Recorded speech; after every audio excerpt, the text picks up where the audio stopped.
Hello students, welcome all of you to this beautiful class. Okay, so in this class we will discuss regarding second chapter of class 11 biology. ठीक है, तो chapter का नाम आता है that is biological classification. क्या है? Biological classification. Clear? So already हम बायोलॉजिकल क्लासिफिकेशन के बारे में चैप्टर 1 में पढ़ चुके हैं. डिस्कशन हुआ है हमारा कि what is classification. Okay, so in this class will go in detail regarding this biological classification. ठीक है, सो क्या क्या पढ़ेंगे? पहले इंट्रो पढ़ेंगे, फिर kingdom Monera, Protista, Fungi, Plantae, Animalia, viruses, viroids and lichens. इन सब के बारे में डिटेल में हम डिस्कस करेंगे. ठीक है, तो बिना देरी किए हम स्टार्ट करते हैं अपना बायोलॉजिकल क्लासिफिकेशन. ठीक है, तो जो बायोलॉजिकल क्लासिफिकेशन चैप्टर है उसमें हम पढ़ेंगे कि बायोलॉजिकल क्लासिफिकेशन को करने वाले जो पहले साइंटिस्ट थे वो थे अरिस्टोटल. क्या थे? उनका नाम क्या था? अरिस्टोटल. तो ये जो अरिस्टोटल थे वो he is the earliest who attempt to classify organisms. ठीक है, उन्होंने पहले क्लासिफिकेशन करने का सोचा था. उनका नाम था Aristotle. Okay, in the basis of morphological characteristics. ठीक है, वो क्या करते थे? मॉर्फोलॉजिकल कैरेक्टरिस्टिक्स दैट यानी कि मॉर्फोलॉजिकल कैरेक्टरिस्टिक्स का मतलब यह आता है कि वो बॉडी स्ट्रक्चर को डिस्क्राइब करके, क्या करके, बॉडी स्ट्रक्चर को वो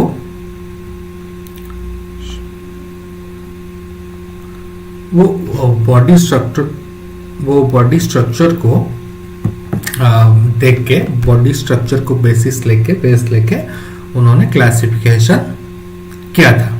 ठीक है, तो प्लांट्स के केस में उन्होंने प्लांट्स को 3 पार्ट्स में डिवाइड किया था. एक tree and shrubs and herbs. One is trees, shrubs and herbs. ठीक है, he also divided animals into 2 groups.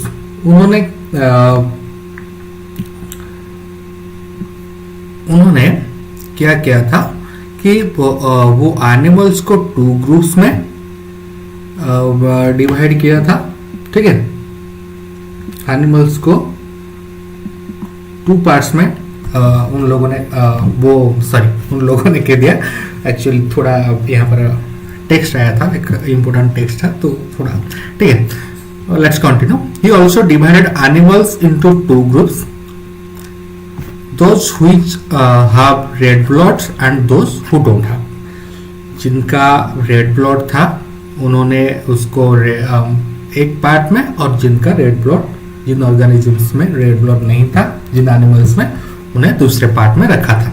ठीक है, तो प्लांट्स को 3 पार्ट्स में, one is trees, shrubs and herbs, and animals को 2 पार्ट्स में, that is red blood having animals and not red blood not having animals. Then उनके बाद आए Linnaeus. So in Linnaeus time a 2 kingdom system of classification with plantae and animalia kingdom was developed. So in Linnaeus time, Linnaeus के समय में क्या हुआ? 2 kingdom system invent हुआ, जिनमें प्लांट्स प्लांटी के अंदर एंड एनिमल्स एनिमलिया के अंदर कैटेगराइज किया गया. ठीक है, तो प्लांट के अंदर सारे प्लांट्स आ गए, प्लांटी के अंदर सारे प्लांट्स आ गए, एंड एनिमलिया के अंदर सारे एनिमल्स आ गए. ठीक है, तो क्या प्रॉब्लम होगा इसमें कि कितने, बहुत सारे millions of organisms we are watching. Okay, millions of organism को हम अपने डे टू डे लाइफ में देखते हैं अपने चारों तरफ. तो इन मिलियंस ऑफ ऑर्गेनिज्म को क्या 2 पार्ट में डिवाइड करना सही था क्या ये फ्यूचर के लिए अच्छा था? ठीक है, तो क्या क्या प्रॉब्लम्स थे उस क्लासिफिकेशन में? टू किंगडम क्लासिफिकेशन में यूकैरियोट्स एंड प्रोकैरियोट्स को कैटेगराइज नहीं किया गया था, यूनिसेलुलर एंड मल्टीसेलुलर को क्लासिफाई नहीं किया गया था, फोटोसिंथेटिक एंड नॉन फोटोसिंथेटिक, कौन लोग फोटोसिंथेटिक है, कौन ऑर्गेनिज्म फोटोसिंथेटिक नहीं है, ये सब को डिटेल में क्लासिफाई नहीं किया गया था। सिर्फ एनिमल को एक पार्ट में और प्लांट्स को एक पार्ट में, ऐसे ही क्लासिफिकेशन किया गया था। सो classification of organism into plants and animals was easily done, आसानी से हो गया एंड सब लोगों को भी समझ में आता था। But a large number of organisms did not fall into either category. दोनों कैटेगरी में लार्ज नंबर ऑफ एनिमल्स नहीं आते थे। ठीक है, तो उन लोगों के लिए कोई भी कैटेगरी नहीं था, ना वो एनिमल्स के अंदर आते थे ना वो प्लांट्स के अंदर आते थे। तो ऐसे बहुत सारे ऑर्गेनिज्म थे जो इन दोनों के अंदर नहीं आते थे। Hence the two kingdom, hence the, यहाँ पर थोड़ा मिस्टेक हुआ है, hence the two kingdom classification used for a long time use was found inadequate.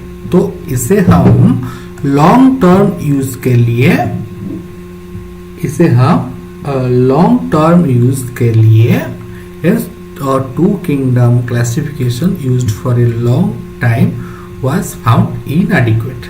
ठीक है, तो ये एक लॉन्ग टर्म यूज के लिए अच्छा नहीं था। ठीक है,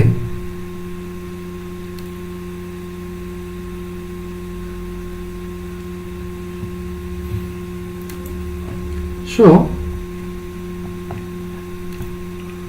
just a minute, let me check it my search.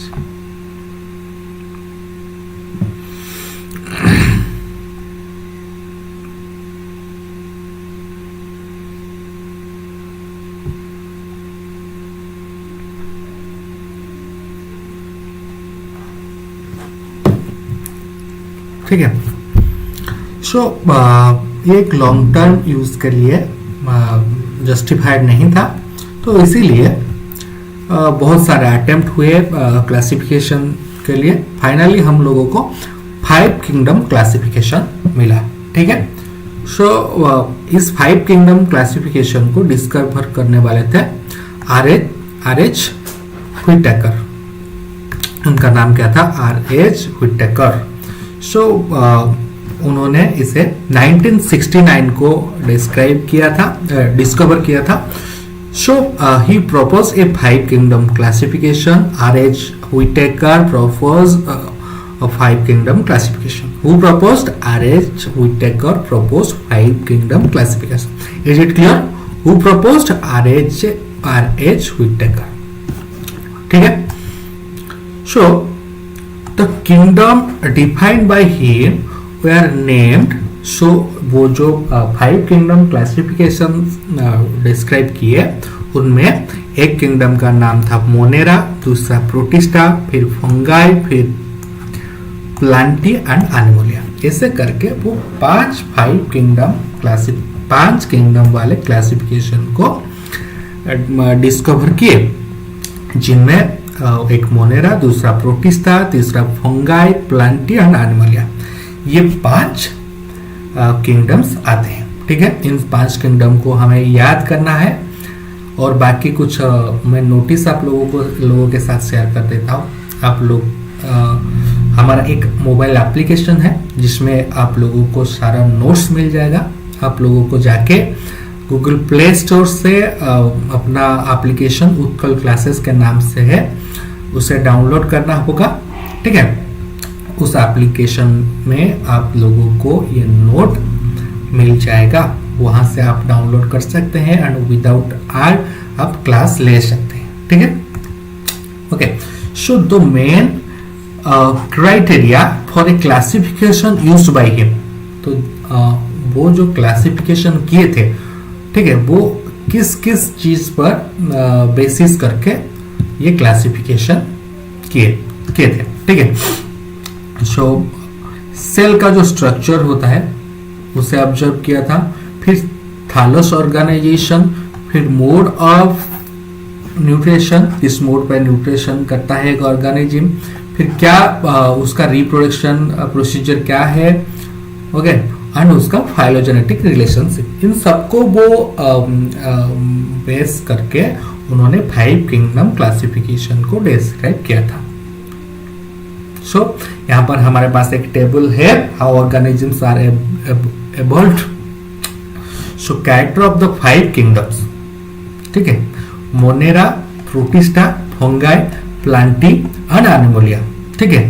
तो यहाँ पर हम देखते हैं मोनेरा का जो सेल टाइप है वो प्रोकैरियोटिक होता है, उसका सेल वॉल नॉन सेलुलोजिक होता है, एंड न्यूक्लियर मेम्ब्रेन वहां पर एब्सेंट हमें मिलता है, बॉडी ऑर्गेनाइजेशन सेलुलर होता है, मोड ऑफ न्यूट्रिशन ऑटोट्रोफिक होता है, chemosynthetic and photosynthetic and heterotrophic, okay, and saprophytic, parasitic, ये सब डिटेल में हम आगे पढ़ेंगे। तो अगर आप लोगों को कुछ वर्ड समझ में नहीं भी आ रहे हैं तो डोंट माइंड, आगे जाके हम इन सबको डिटेल में डिस्कस करने वाले हैं।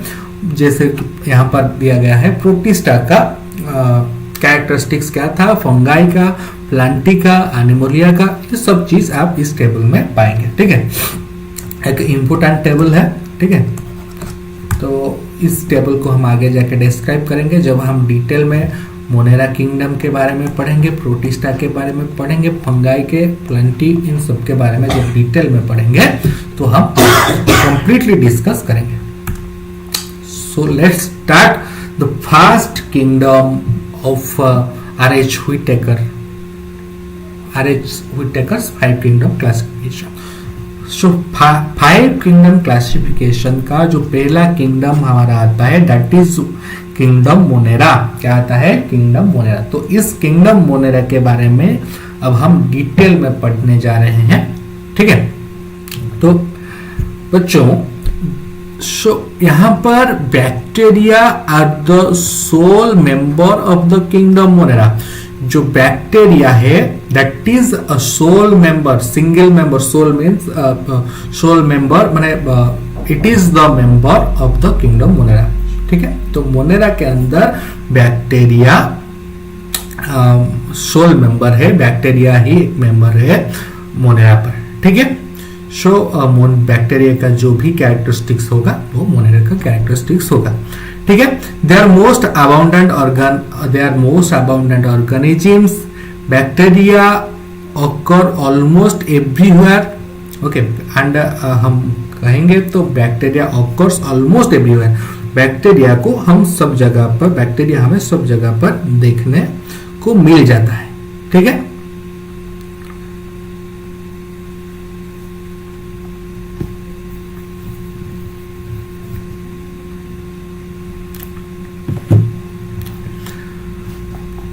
For example, hundreds of bacteria are present in a handful of soil. अगर हम एक हैंडफुल ऑफ सॉइल लेंगे तो यहाँ उस सॉइल में हंड्रेड्स ऑफ बैक्टीरिया प्रेजेंट होंगे।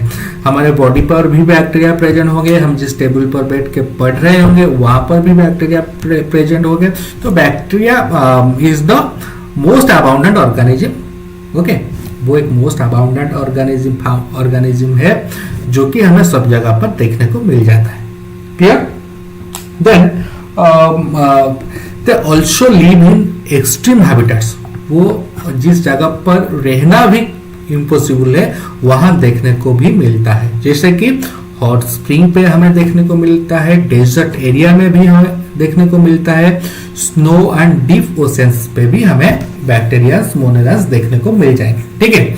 तो किन किन जगह पर? हॉट स्प्रिंग में देखने को मिल जाएगा, डेजर्ट एरिया पे हमें देखने को मिल जाएगा, स्नो एंड डीप ओशंस पे भी बैक्टीरिया हमें देखने को मिल जाएगा, जहां पर कि एग्जिस्ट करना इम्पॉसिबल है।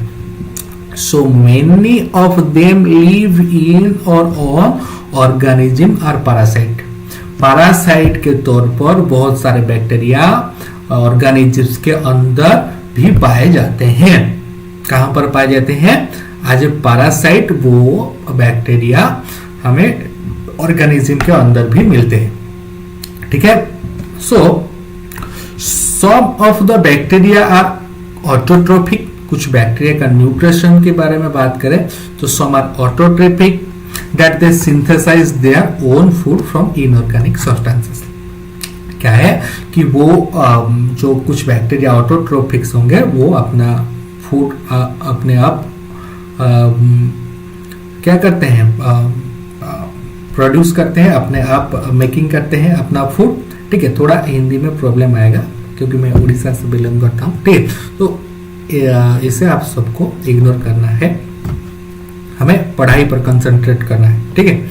सो दे मे बी फोटोसिंथेटिक और ऑटोट्रोफिक, फोटोसिंथेटिक ऑटोट्रोपिक और केमोसिंथेटिक ऑटोट्रोपिक। ओके। वो ऑटोट्रोपिक हो सकते हैं, अपना फूड अपने आप प्रोड्यूस कर सकते हैं, एंड फोटोसिंथेटिक ऑटोट्रोपिक हो सकते हैं और केमोसिंथेटिक ऑटोट्रोपिक हो सकते हैं। सो यहाँ पर आप लोगों का क्वेश्चन आएगा, sir what is photosynthetic autotrophic and what is chemosynthetic autotrophic. Photosynthetic autotrophic क्या है, केमोसिंथेटिक ऑटोट्रोपिक क्या है। यहाँ पर तो हमें समझ में आ गया कि ऑटोट्रोपिक क्या है। ऑटोट्रोपिक अपना फूड जो ऑर्गेनिज्म खुद प्रोड्यूस करता है उसे हम फूड, अपना फूड जो खुद सिंथेसाइज करता है उसे हम ऑटोट्रोपिक कहते हैं। लेकिन photosynthetic autotrophic and chemosynthetic autotrophic क्या है। ठीक है। तो फोटोसिंथेटिक ऑटोट्रोपिक में आप लोगों को बताना चाहूंगा, photosynthetic autotrophic is a process where organism use sunlight to make their food. जिस प्रोसेस पर ऑर्गेनिज्म सनलाइट को यूज करता है अपना फूड सिंथेसिस करने के लिए उसे हम फोटोसिंथेटिक ऑटोट्रोपिक न्यूट्रिशन कहते हैं। और जिस प्रोसेस पर ऑर्गेनिज्म केमिकल्स पर डिपेंड करता है उसे हम केमोसिंथेटिक ऑटोट्रोप्स कहेंगे।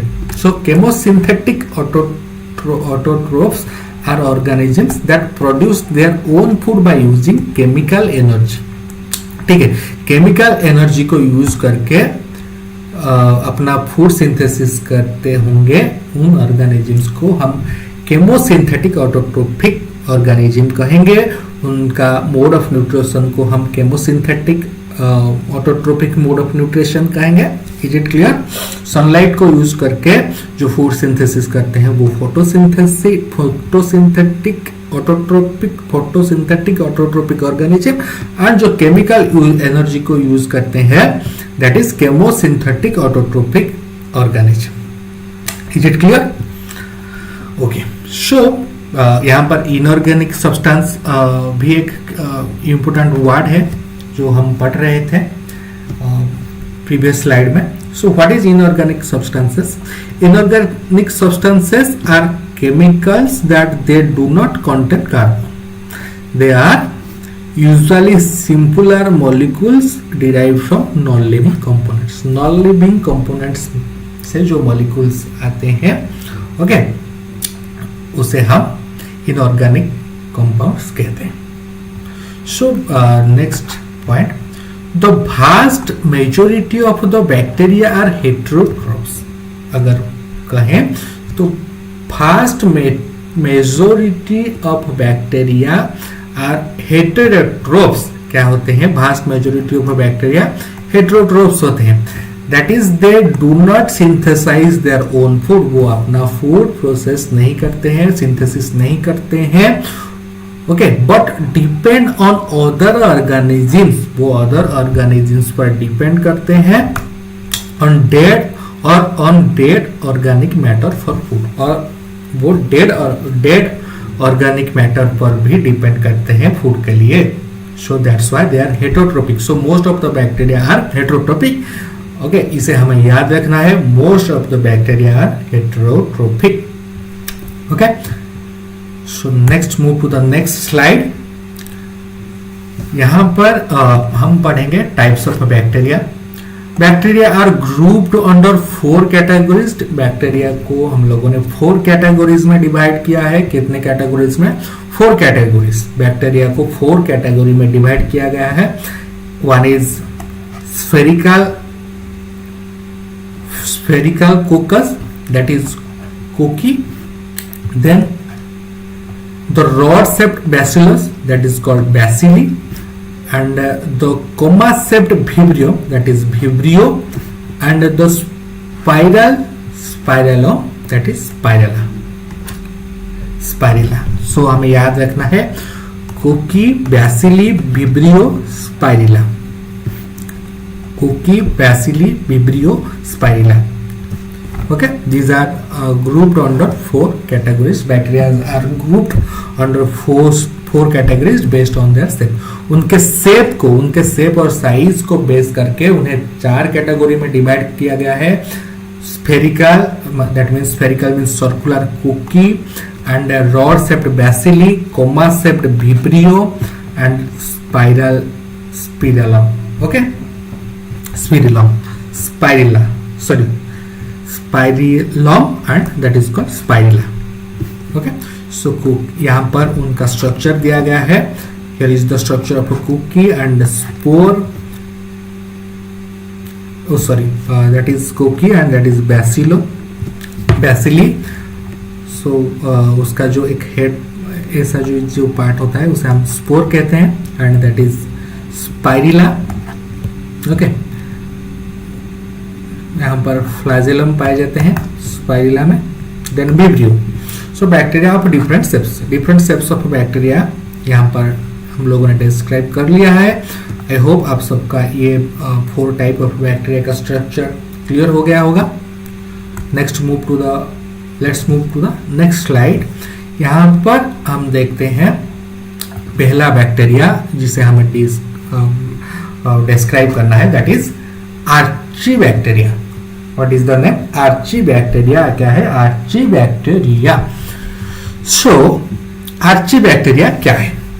These bacteria are special since they live in some most of the harsh habitat such as extreme salty areas.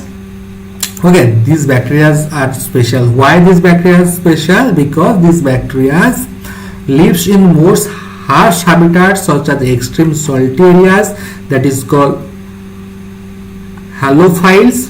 जो एक्सट्रीमली सॉल्टी एरियाज में जो बैक्टीरिया रहते हैं उन्हें halophiles कहा जाता है, और जो हॉट स्प्रिंग्स में पाए जाते हैं दैट इज थर्मोएसिडोफाइल्स।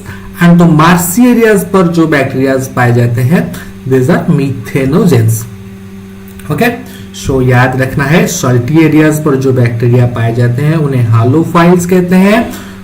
हॉट स्प्रिंग्स पर जो बैक्टीरिया पाए जाते हैं उन्हें थर्मोएसिडोफाइल्स कहते हैं। मार्सी एरियाज में जो बैक्टीरिया पाए जाते हैं उन्हें मिथेनोजेंस कहते हैं। ठीक है, is it clear?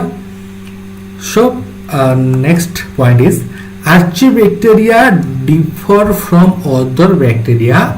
Archibacteria are differ from other bacteria. Archibacteria are special from other bacteria because different cell wall structure, having different cell wall structure, क्योंकि अलग बैक्टीरिया से इनके अंदर different cell wall पाया जाता है। and this feature is responsible for their survival in extreme condition। अगर मैं आप लोगों को पूछूं कि ये आर्चीबैक्टीरिया why they can exist in extreme conditions, okay, जहां पर लाइफ इम्पॉसिबल है उस जगह पर ये लोग क्यों पाए जाते हैं, क्यों ये लोग सर्वाइव कर सकते हैं? Because of they are let's give me a minute, there is a information. Okay, so archibacteria differ from other bacteria in having different cell wall structure and this feature is responsible for their survival in extreme condition। उनके extreme condition में survive करने का जो वजह है उनका cell wall है, cell wall का structure है, that is responsible for existence of extreme condition।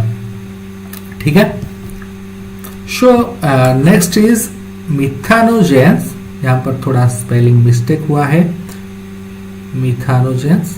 Okay, क्या एज यहाँ पर मिसिंग है। Methanogens are present in the gut of several ruminant. Methanogens जो है बैक्टीरिया वो कहाँ पाए जाते हैं, मार्सी एरियाज में। एंड मिथानोजेंस जो उनका प्रेजेंट अगर बात करें तो ये प्रेजेंट होते हैं सेवरल रूमिनेंट एनिमल्स के गॉट में पाए जाते हैं, सच एज काउज एंड बुफालोज, जिन्हें हम रूमिनेंट एनिमल्स कहते हैं। रूमिनेंट इन्हें इसलिए कहा जाता है कि क्योंकि इनका जो क्या उनका जो स्टोमक है वो 4 चैम्बर्ड होता है, that's why they are called ruminant. And they are responsible for the production of methane biogas from the dung of these animals. Ruminant animals के डॉन्ग में उनके वेस्ट मटेरियल में जो बायोगैस मिलता है उसका रेस्पॉन्सिबल होता है किस बैक्टीरिया, उसका रेस्पॉन्सिबल होता है methanogen bacteria. Methanogens are responsible for the methane present on the dung of the animals. ठीक है, एनिमल के डोंग में जो मीथेन प्रेजेंट होते हैं क्योंकि because of methanogens present in the gut of the ruminant animals. ठीक है, रूमिनेंट वर्ड का यहाँ पर मैंने लिख दिया है मीनिंग। ओके, आप सब लोगों को नोट कर देना है। नेक्स्ट स्लाइड में हम यू बैक्टीरिया के बारे में पढ़ेंगे। यहाँ पर जो आर्ची बैक्टीरिया था वो यहाँ पर ही खत्म होता है, देन हम यू बैक्टीरिया के बारे में डिस्क्राइब करेंगे। ओके, सो बच्चों यू बैक्टीरिया, तो यू बैक्टीरिया क्या है? There are thousands of eubacteria और ट्रू बैक्टीरिया। हम थाउजेंड्स ऑफ यू बैक्टीरिया और ट्रू बैक्टीरिया, जो सच्चे बैक्टीरिया हम कहते हैं, ट्रू बैक्टीरिया को देखते हैं। They are characterized by the presence of rigid cell wall and if motile flagellum। अगर हम कहें कि उनको सच्चे बैक्टीरिया इसलिए कहते हैं क्योंकि उनके अंदर रिजिड सेल वॉल पाया जाता है, एंड अगर वो मोटाइल है, अगर वो मूवमेंट करते हैं तो फ्लैजेलम भी देखने को मिलता है। क्लियर, वो मूवमेंट करते हैं तो हमें क्या देखने को मिल जाएगा, हमें फ्लैजेलम देखने को मिल जाएगा। क्लियर, थोड़ा इरेज कर देता हूं यहाँ पर ज्यादा।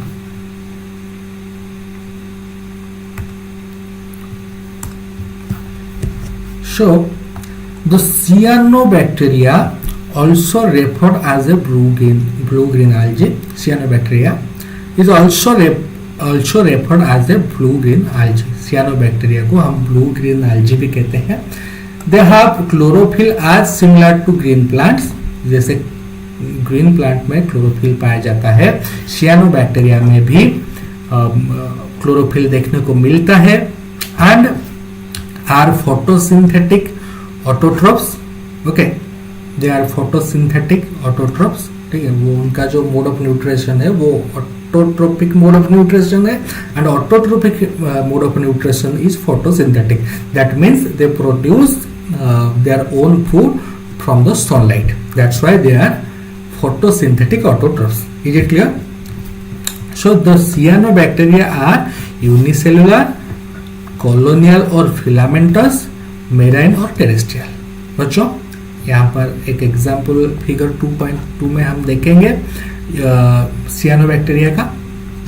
Okay, filamentous blue green algae जिसे हम सियानोबैक्टीरिया भी कहते हैं। यहाँ पर हमें एक सियानोबैक्टीरिया का स्ट्रक्चर दिया गया है।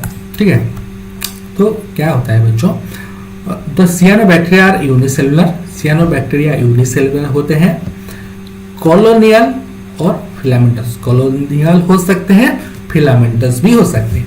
What is the meaning of colonial and what is the meaning of filamentous? Colonial organisms form A spherical structure. जो कॉलोनियल ऑर्गेनिजम्स होते हैं वो फॉर्म स्फेरिकल स्ट्रक्चर। कुछ बैक्टीरिया मिलकर कॉलोनी करके कॉलोनियल स्ट्रक्चर ऑफ कॉलोनियल, इसलिए उन्हें कॉलोनी में रहते हैं, इसलिए उन्हें कॉलोनियल बैक्टीरिया कहा जाता है। और वो सब मिलकर एक स्फेरिकल स्ट्रक्चर शो करते हैं विथ नो इंटरसेलुलर स्पेस, कुछ भी स्पेस उनके अंदर पाया नहीं जाता है।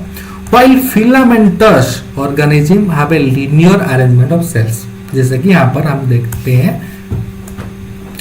Okay, this is example of filamentous organism. Okay, so filamentous organism have a linear arrangement of cells. Cells linearly arrangement होते हैं। Okay, जैसे कि हम इस सियानोबैक्टीरिया का फिगर देख पा रहे हैं। ठीक है, तो the colonies are generally surrounded by gelatinous sheath। जो कॉलोनियल बैक्टीरियाज होते हैं वो एक वो उनको एक शीथ कवर करके रखता है, that is called gelatinous sheath, surrounded by a gelatinous sheath. So what is the meaning of gelatinous sheath? A gelatinous sheath is a thick floppy covering. It is a covering surrounds the cell of a cyanobacteria colonies. Okay, cyanobacteria colonies को जो covering surround करके रखता है उसे हम जिलाटिनस sheath कहते हैं। ठीक है, देन यूबैक्टीरिया के बारे में हम पढ़ रहे हैं। ठीक है, तो they often form blooms in polluted water bodies. वो क्या करते हैं? Blooms in polluted water bodies में ब्लूम्स फॉर्म करते हैं। ठीक है, 1 minute.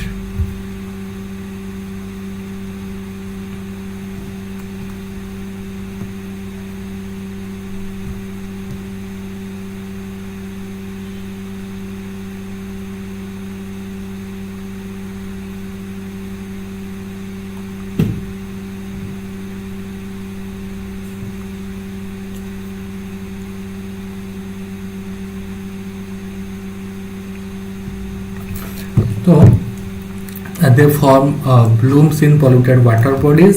Some of these organisms can fix atmospheric nitrogen.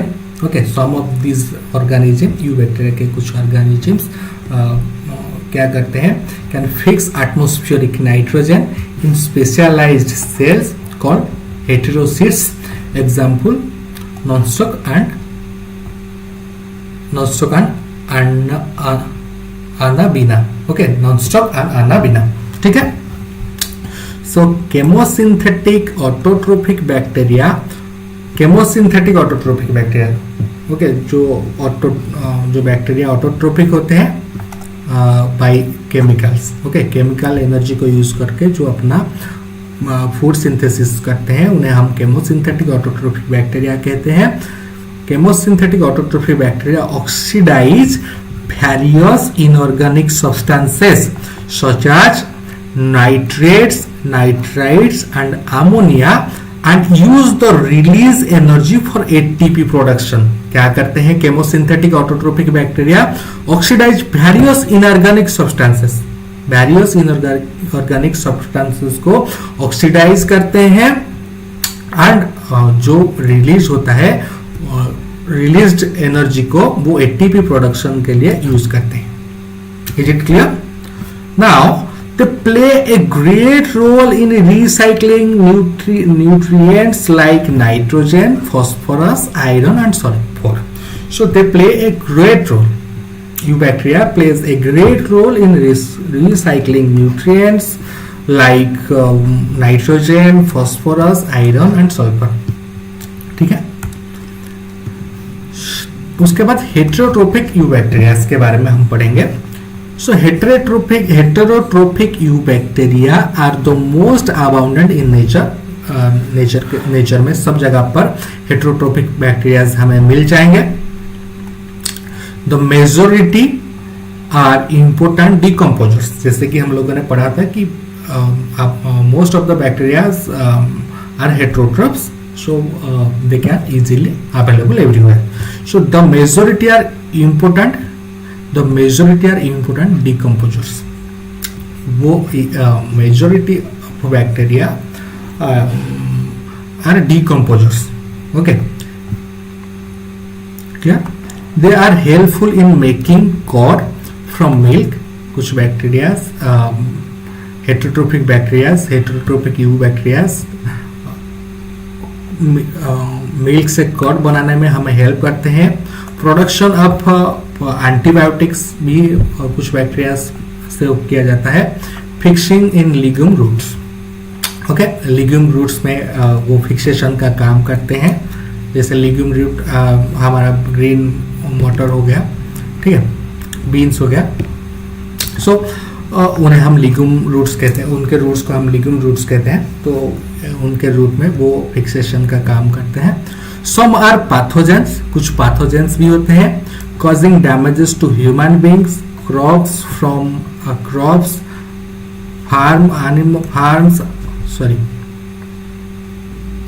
Some are pathogens causing damages to humans, human को भी डैमेज पहुंचाते हैं, क्रॉप्स को डैमेज पहुंचाते हैं, फार्म एनिमल्स को एंड पेट्स को भी कुछ पैथोजेंस डैमेज फॉर्म करते हैं। कोलेरा, टाइफॉइड, टीटानस, ओके,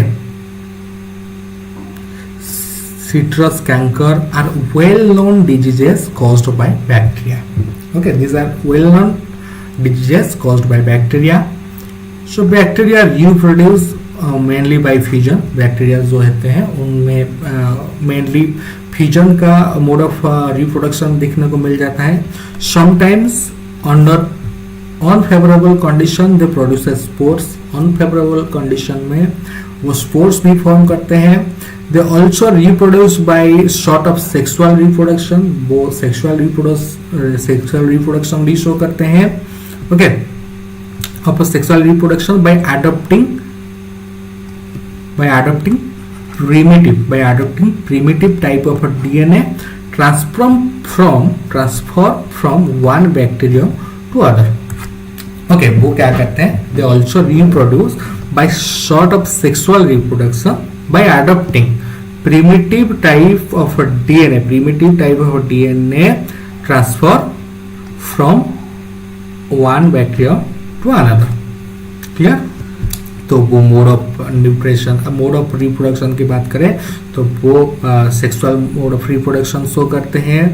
वो क्या करते हैं? स्पोर फॉर्मेशन करते हैं, वो फ्यूजन भी करते हैं.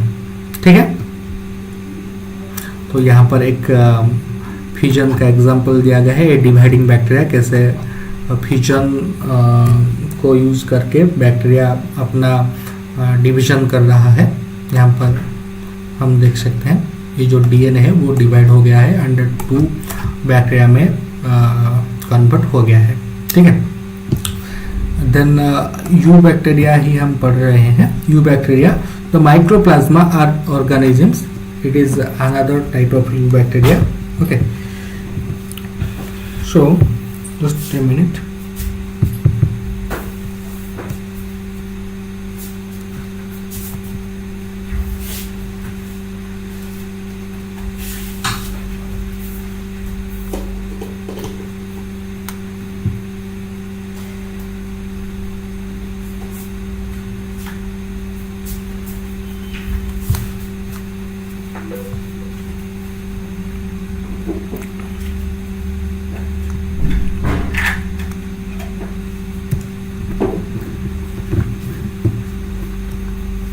Okay, the mycoplasma are organisms that living cells known and can survive without oxygen. Okay, ठीक है, कुछ आई थिंक मिस्टेक हुआ है यहाँ पर. माइकोप्लाज्मा पर चेक कर लेते हैं.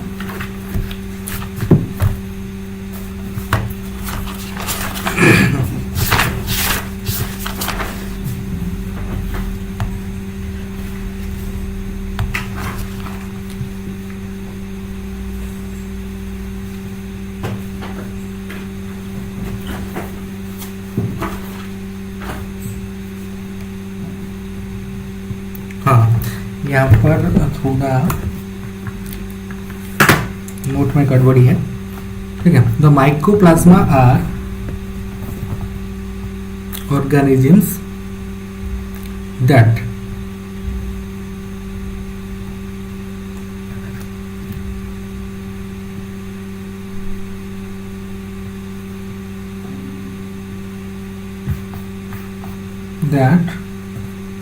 living cells known living cells known and can survive without oxygen and can survive without sorry यहाँ पर लिखा गया है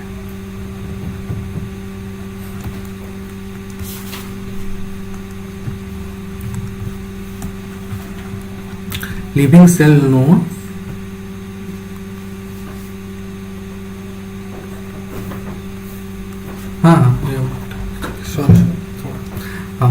the mycoplasma are organisms that living cells known and can survive without oxygen. The mycoplasmas are organisms that completely lack of cell wall. Organism that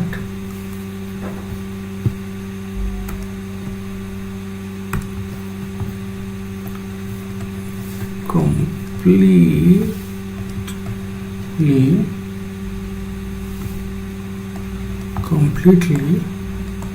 lack of cell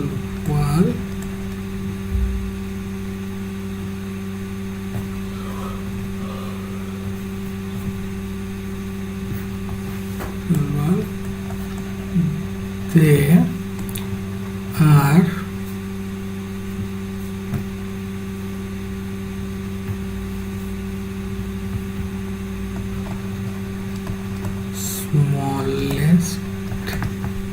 smallest living cell known and can survive without oxygen. So the mycoplasma are organisms, mycoplasma वो organisms है that completely lack of cell wall, जहाँ पर cell wall completely lack होता है, cell wall देखने को नहीं मिलता है.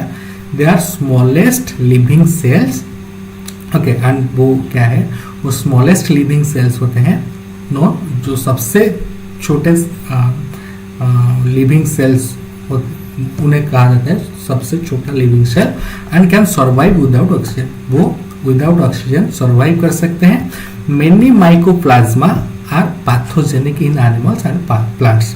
Okay, many mycoplasma are pathogenic, that means in animals and plants, that means वो क्या करते हैं, डिजीज कॉज करते हैं एनिमल्स एंड प्लांट्स में, पैथोजेनिक. ओके, सो यहाँ पर इस क्लास के साथ हमारा, इस टॉपिक के साथ हमारा क्लास यहाँ पर एंड होता है. आई होप कि सबको क्लास अच्छा लगा होगा. सब लोग चैनल को सब्सक्राइब कर दें, अपना लाइक भी, अपना लव भी लाइक के थ्रू शो कर दें, ठीक है. और कुछ भी डाउट रहता है तो कमेंट के जरिए श्योर पूछें हमें. एंड हमारा जो एप्लीकेशन है उत्कल क्लासेस के नाम पे, उसे आप लोग प्ले स्टोर से डाउनलोड कर सकते हैं. एंड ये सारा का सारा नोट भी वहाँ से आप लोग कलेक्ट कर पाएंगे. विदाउट एड आप सब क्लास भी कर पाएंगे, ठीक है. रहते हैं, फिर मिलते हैं अगले क्लास में.